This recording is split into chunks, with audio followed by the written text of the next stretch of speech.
Hello all, my name is Carol Pittman and I am the group leader in the Southern Plains region serving Texas and Oklahoma. In this presentation, I will be going over Section H of the June Area Questionnaire that covers total cattle and calves. Section H is used to collect total cattle and calves on the total acres operated regardless of ownership, calf crop for the first half of the year, and calving intentions for the second half of the year. Information from this section will be used with the data from the July cattle survey to provide estimates of total cattle inventory and calf crop for the July cattle report.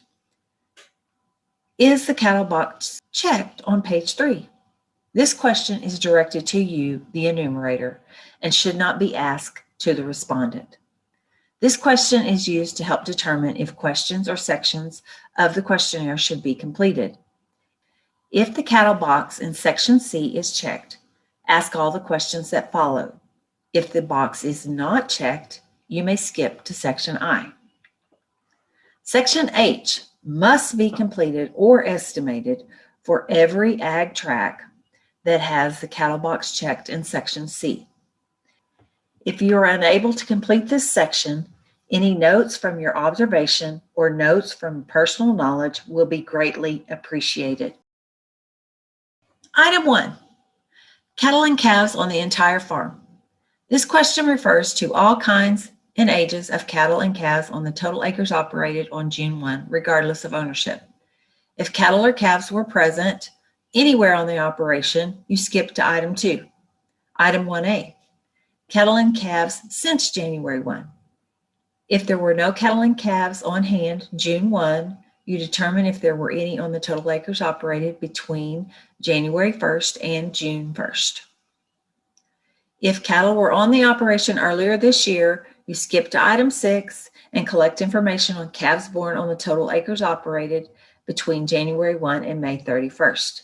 If no cattle or calves were on the total acres operated at any time between January 1 and May 31st, you ask Item 1AI. Item 1AI is intentions to have cattle. It determines if the operation intends to have any cattle or calves on the total acres operated before the end of the year. This information is used to select samples for future cattle surveys. Enter a 1, 2, or 3 representing the respondent's intentions to have cattle in the 493 box. If you complete the questionnaire by observation because a respondent refuses or is inaccessible, and you don't see any cattle or have any knowledge of the operation, check Don't Know and enter a 2 in the 493 box. Inventory. This section deals with the number of cattle and calves on hand June 1.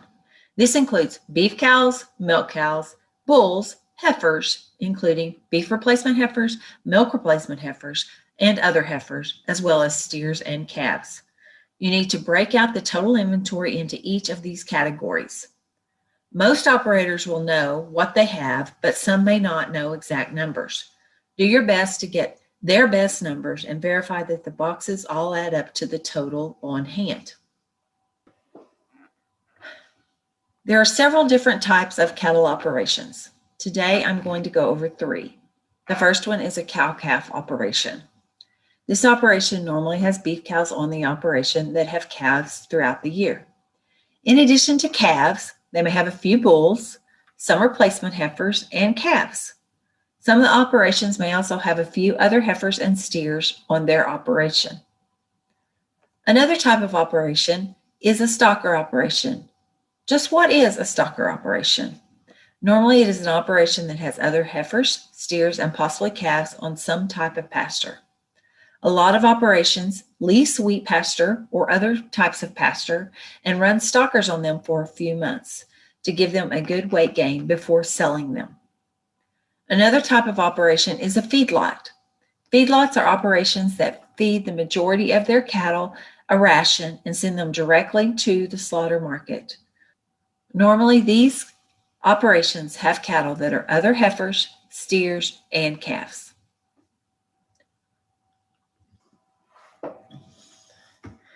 Cattle and calves on feed. This must be cattle and calves going directly to the slaughter market. They must be on a full ration, which can include grain, silage, hay, or protein supplements.